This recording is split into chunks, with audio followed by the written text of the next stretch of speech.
Ja, guten Tag, mein Name ist Andreas Mennecke, ich bin Geschäftsführer der EastStock-Informationsdienste GmbH und Herausgeber des Börsenbriefes EastStock-Trends. Ich begrüße Sie damit ganz herzlich zu einer weiteren Folge von EastStockTV, heute mit dem Thema Mini-Crash an der Wall Street und nun.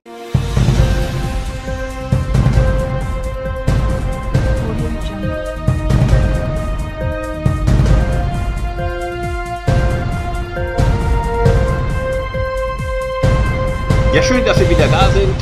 Ich begrüße Sie nochmal weiter zu einer weiteren Folge von EastStockTV, heute mit dem Thema Wall Street unter Crash. Am 3% ist am 10. Oktober die Wall Street gefallen, aber was passiert nun? Wie kann man sich schützen vor einem Crash? Oder haben Sie genug Cash für den Crash? War das schon der Crash oder war es nur eine Korrektur? All das wollen wir heute besprechen und natürlich auch, wie es dazu gekommen ist. Nun, Trump hat gesagt, die Fed sei verrückt und macht allein die Fed dafür verantwortlich. Dabei ist er selber auch Ursache des Crashes gewesen, indem er natürlich die Handelsrestriktionen und auch die Zölle gegen China weiter nach oben schrauben wollte, also die Schraube gewissermaßen anziehen wollte im US-Handelskrieg gegen China. Und das ist ganz maßgeblich ebenso natürlich wie die Fed, die jetzt einen restriktiven Kurs fährt in der Tat, und das wird ein steiniger Weg, zur Normalisierung, nämlich Normalisierung der Zinsen, während die EZB ja immer noch Negativzinsen hat und alle Geschäftsbanken und vor allen Dingen die Sparkassen hier betteln und bitten die EZB endlich von den Niedrigzinsen, also Minuszinsen herunterzukommen, weil das Geschäftsmodell der Banken wird so natürlich obsolet. Insofern glaube ich auch, dass die EZB im nächsten Jahr die Zinsen anheben wird. Nur die Fed hat das schon gemacht. 8 Zinsschritte in Folge und vor allen Dingen, und das ist viel wichtiger, entzieht sie dem Markt jetzt Liquidität. Vorher war es ja ein sogenanntes Quantitative Easing, in dem sie Anleihen aufgekauft hatte. Man sagt auch Schrottpapiere. Das macht übrigens die EZB immer noch. Auch italienische Anleihen. Und man fragt sich, es ist eine große Sorge, was passiert, wenn die EZB nicht mehr italienische Anleihen aufkauft.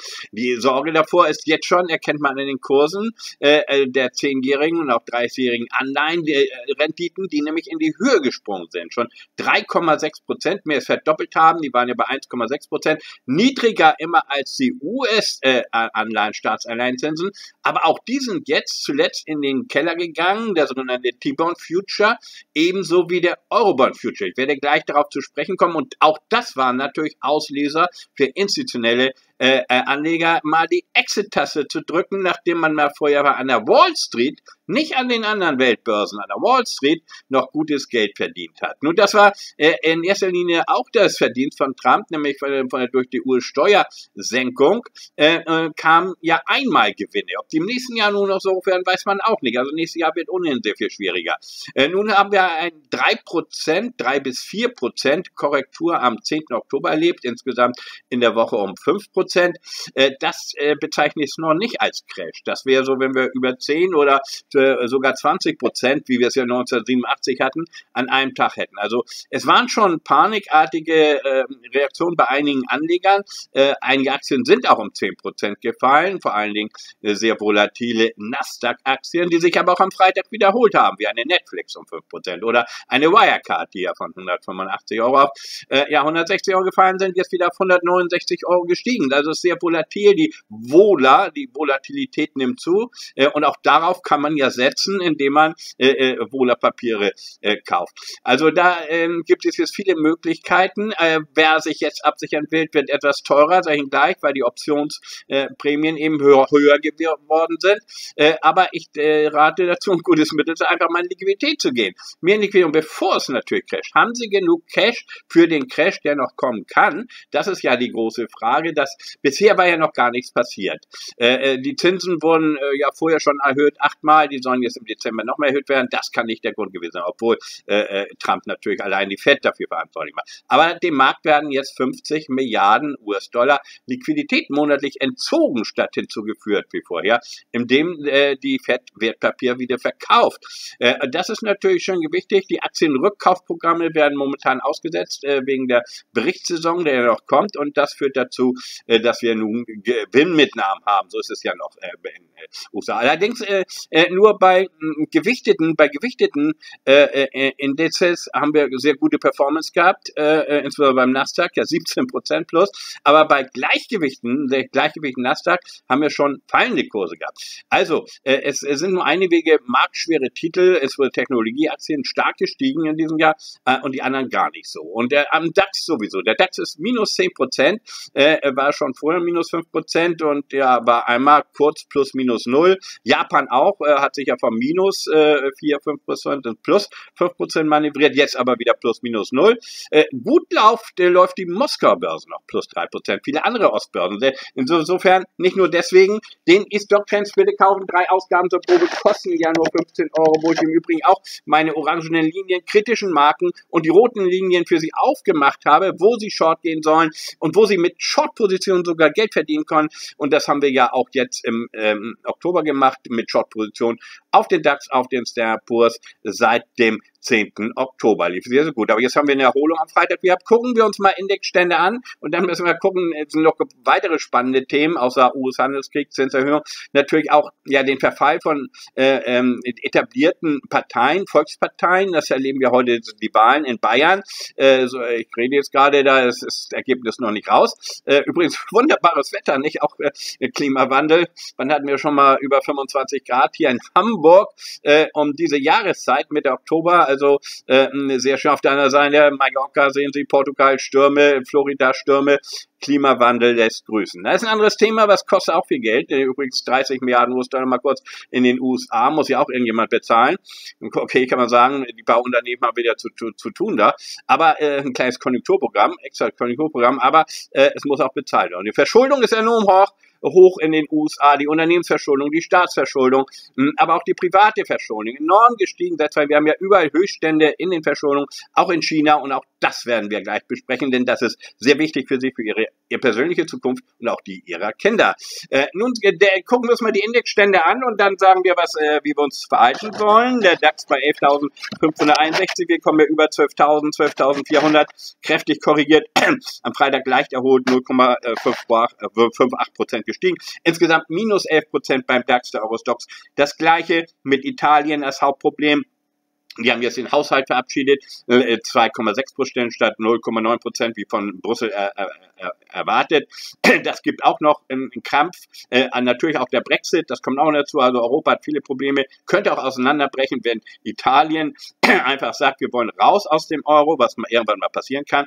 Bei 3.210 der Eurostoxx minus 8% bis 9%. Der Dow Jones immer noch leicht im Plus, 1% seit Jahresbeginn, aber war schon 6 bis 7% im Plus bei 25.339 plus 1,15% am Freitag. Der Standard & Poor's bei 2.769 plus 1,45% plus 2% seit Jahresbeginn. Und der Nasdaq-Index bei 7.496 ist immer noch plus 3%, plus 3,2% seit Jahresbeginn, aber war schon, bisher ist noch mal 8% im Plus, ist am Freitag um 2% gestiegen, aber war schon 17% im Plus, der Nasdaq-Index. Nikkei-Index bei 22.588 ist bei plus 0,56%, minus 0,5% seit Jahresbeginn. Und der Shanghai Composite in China, da hat es so richtig gerabbelt, auch am Freitag nochmal minus 5%, im einen Jahr minus 23%. Also China hat richtige Probleme und aus China könnte auch ein Crash kommen wegen einer Immobilienkrise. 1 Million Wohnungen sollen in Peking leer stehen. Da werde ich auch noch darauf zu sprechen kommen. Russland, gut. Auch natürlich korrigiert in diesem Umfeld, aber der RTS-Index bei 1041 plus 1,5% am Freitag im einem Jahr ist immer auch im Plus und in 3 Jahren 30% im Plus, der RTS-Index. Wir haben den RDX-Index, ein Kunstprodukt der Wiener Börse, wo die Hinterlegungszertifikate in London gehandelt werden, bei 1.858, plus 1% am Freitag, plus 3% im Jahr, im Gesamtjahr. Das bedeutet besser als der DAX, besser als der Eurostoxx, besser als viele Emerging Markets in der Welt. Russland mit den russischen Ölaktien, der RDX Oil ist auch, Index, ist auch ein Kunstprodukt der Wiener Börse, bei 2.409. Plus 2% am Freitag und plus 35% seit Jahresbeginn, also mit russischen Ölwerken, sei es eine Lukoil, sei es eine Gazprom, sei es eine Gazprom-Neft, sei es eine Rosneft, eine Novatek, alles um die 30-40% gestiegen. Also da kann man ja auch mal Kasse machen bei so tollen Kursen und dann die Hälfte vielleicht verkaufen und dann haben sie Cash für den Crash. Der ATX-Index bei 2131 plus 1,78% am Freitag ist immer noch 9,5% seit Jahresbeginn gestiegen. Das sind die Originalaktien. RDX-Index in links, wenn die in London gegangen werden, an der Moskauer Börse ist noch mehr gestiegen. Wohlgemerkt in Euro, nicht in Rubel. Der Rubel ist zwar recht stabil jetzt, bei 76,29, ist sogar ein bisschen gestiegen am Freitag, aber er war vorher bei 81, also vorher war er stark gefallen wegen der US-Sanktionen, die wieder kommen können. Deswegen wäre ich auch etwas vorsichtig. Wir haben am 6. November Kongresswahlen in den USA. 2 Tage vorher werden die Iran-Sanktionen ausgesprochen. Kann sein, dass gegen Russland auch nochmal vorher Sanktionen ausgesprochen werden. Die Amerikaner führen ja nun mal einen Finanz- und Handelskrieg gegen Russland und wollen Russland klein machen. Das ist aus vielen Statements zu entnehmen. Trump will da was anderes, aber viele Republikaner wollen das so. Insbesondere die Hardliner. Wir haben den russischen Markt also fast besser als den Standard Poor's, ja, besser als den Standard Poor's, besser als den Dow Jones momentan. Und wir haben jetzt bei Ölaktien eine klare Outperformance. Noch besser als diese Schieferölbuden da in den USA teilweise, die ja sehr hohe Ölpreise brauchen. Das so hohe Ölpreise braucht ja Russland gar nicht, wie wir sie jetzt momentan haben. Der Ölpreis ist übrigens heruntergekommen, deswegen die Moskauer Börse auch korrigiert. Brentöl bei 80,6, wir waren ja schon bei 86 US-Dollar und WTI bei 71,59 plus 1% am Freitag, aber auch da waren wir schon bei 75, 76 US-Dollar, also da 5% Korrektur. Wir haben den Euro und Rubel bei 76,29, den Euro zum US-Dollar bei 1,15 bis 1,16. Auch da haben wir einen relativ starken US-Dollar, ist immer schlecht für Emerging Markets, schlecht für Rohstoffe. Rohstoffe haben auch überwiegend korrigiert. Gold haben wir bei 1218, am Freitag minus 0,3%, aber vorher waren wir gestiegen, endlich mal gestiegen, von 1200 auf 1224. Erst bei 1230 entsteht ein richtiges Kaufsignal, lange Seitwärtsbewegung, aber jetzt können auch die Unternehmen ein bisschen mehr hoffen, dass der Goldpreis wieder steigt. Auch die russischen Goldaktien sind ja sehr billig, wie viele Goldaktien jetzt sehr billig sind. Und da würde ich mir auch durchaus so ein kleines Goldportfolio jetzt aufbauen. Gold auch mal kaufen, Silber auch bei 14,61. Das hat noch Potenzial. Kupfer langfristig mit Elektroautos interessant, kurzfristig mit US-Handelskrieg belastet. Da muss man sehen, bei 6.291 auch eine Seitwärtsbewegung bis leicht abwärts, ja vorher Kupfer. Die waren ja schon über 7.500, jetzt bei 6.291 US-Dollar. Sehr wichtig der Eurobond Future. Eurobond Future bei 158, wir kommen von 163, also steigende Renditen im Euroraum. Der Treasury Bond Future auch in Deutschland. Der Treasury Bond Future auch so bei 138,34, ist am Freitag sogar gefallen nochmal, kommt von 146. Also ganz stark gestiegene Zinsen am langen Ende und wir haben auch in Italien Renditen von 3,6%. Wir müssen das alles genau beobachten. Der US-Handelskrieg ist noch nicht beendet, der kann gesteigert werden. Die FED wird eine restriktive Geldpolitik machen. Die EZB ist im nächsten Jahr, die Japaner werden wahrscheinlich weiter reinpumpen und bei ihrer Nullzinspolitik bleiben. Aber wir haben auch andere Probleme, wie das Demokratien wackeln in ganz Europa. Wir haben nationalistische und populistische Bestrebungen hier. Die AfD wird immer stärker. Sie wissen, haben wir schon populistische Mehrheiten in Italien, die aus dem Euro rausrollen teilweise. Die Migrationsfrage und natürlich Integrationsfrage wird ein großes Problem in Europa, auch in Deutschland bleiben. Wir haben ja heute Wahlen in Bayern. Da werden die etablierten Parteien wieder abgestraft werden. Die SPD, insbesondere auch eine CSU. Da werden die kleineren Parteien wieder und wir kriegen so ein bisschen Weimarer Verhältnisse oder italienische Verhältnisse. Was bedeutet nicht stabile Regierung, die auch nicht lange zusammenhalten. Wir sehen es ja hier von Deutschen. Merkel muss weg, ja, aber es kommt nach Merkel. Wer wird Nachfolger? Wird es dann besser? Das ist die große Frage. Es wird eher schlechter und unstabiler und das muss sich jeder auch überlegen, der wie auch immer wählt. Weimarer Verhältnisse werden ganz schlecht. Das sind ein paar Babylon und so, haben den Film vielleicht gesehen. Da wollen wir alle nicht hin. Auch nicht natürlich, dass wir nach einem starken Führer suchen. Nun, der Trump macht, was er will. Der will auch die Iran-Sanktionen wieder erhöhen. Teilweise trampelt er ja auf den Medien auch wieder rum und kriegt das natürlich als Feedback sofort zurück. Aber er hat noch immer noch eine große Unterstützung in den USA. Das darf man nicht sagen. Darf man nicht vernachlässigen. Nun wollen wir sehen, wie die Kongresswahlen werden am 6. November. Da haben die Republikaner ja nur eine hauchdünne Mehrheit im Senat und könnten gekippt werden. Und da wird Trump wieder sagen, ja, die Chinesen sind schuld, gleich mal die Russen, mit Trump. Trump hat ja eingeladen nach Washington, will er möglicherweise noch einen Deal machen, auch mit der Ukraine. DAX stark gefallen, Moskau gut, wie gesagt, russische Aktien 35%. Gut ist auch Saturn Minerals, Saturn Oil and Gas. Das war eine Aktie, die ich im EastStockTV, also Aktie im Monat, empfohlen habe. Die empfehle ich weiter zum Kaufen. Ein kleiner kanadischer Ölwert, es werden immer Aktien geben, auch in der nächsten Zeit, die auch gegen den fallenden Trend steigen. Das könnte so eine sein. Wir haben ein ESI-Seminar am 28. November. Da werden wir das alles sehr viel ausführlicher besprechen können, was wir hier nur kurz anreißen immer können. Aber mein Grundtenor ist weiter, gehen Sie mehr in Liquidität, auch wenn wir jetzt einen kleinen Rebound möglicherweise nächste Woche bekommen könnten. Dann würde ich eher verkaufen, denn wir werden irgendwann den großen Crash noch bekommen. Ich glaube erst im nächsten Jahr. Aber das war ja schon mal erste Warnsignale. Wir sind jetzt am seidenen Faden. Die Weltbörsen hängen am seidenen Faden.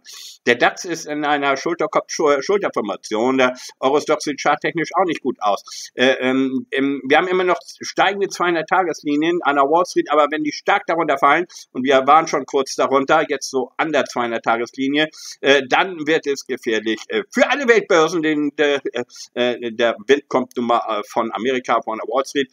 Und es kann auch sein, dass nach den Wahlen das wieder sich ein bisschen, 6. November, sich wieder ein bisschen nach oben bewegt und wir eine Jahresendrallye bekommen. Alles ist möglich. Gehen Sie in Cash, momentan mehr zu 50%. Setzen Sie die Stop-Loss-Marken. Ich habe ja, und verdienen Sie auch mal auf der Short-Seite. Wagen Sie mal kurz für Short zu gehen. Das waren klare Short-Signale übrigens Intraday am 10. Oktober und am 11. Oktober. Wir haben eine spannende Zeit. Gerade deswegen empfehle ich Ihnen, sich ausführlich zu informieren. Der EastStockTV gibt Ihnen genau die orangenen und roten Linien auf, wo Sie kaufen, verkaufen sollten. 3 Ausgaben zur Probe kosten ja nur 15 Euro. Wir haben auch immer Aktien des Monats. Letzten Monat 2 aus dem Goldsektor. Jetzt war die Bank of Georgia wieder dran, die ja 2000% gemacht hat. Über 2000%, jetzt auch korrigiert ist. Aber wir haben auch immer 1000%er und 2000%er. Aber wenn jetzt nur ein 100% mit Saturn Oil and Gas zum Beispiel, ist das ja auch schon was. Also wir haben schon viel Geld verdient, seien wir darüber froh. Wir haben die längste Hochs in den letzten Jahren in der Nachkriegsgeschichte gehabt. Seit 2018 kein Crash mehr. Seit 2008 kein Crash mehr. Also 10 Jahre lang hatten wir nie gehabt in der Nachkriegsgeschichte. Also seien Sie froh über das schöne Wetter es macht. Genießen Sie es, gehen Sie lieber raus und gehen Sie mehr. Zur nächsten Aktualisierung von EastStockTV empfehlen Sie sich gerne weiter, wenn es gefallen hat. Daumen hoch und liken und teilen gerne. Vielen Dank, auf Wiedersehen, bis zur nächsten Aktualisierung von EastStockTV.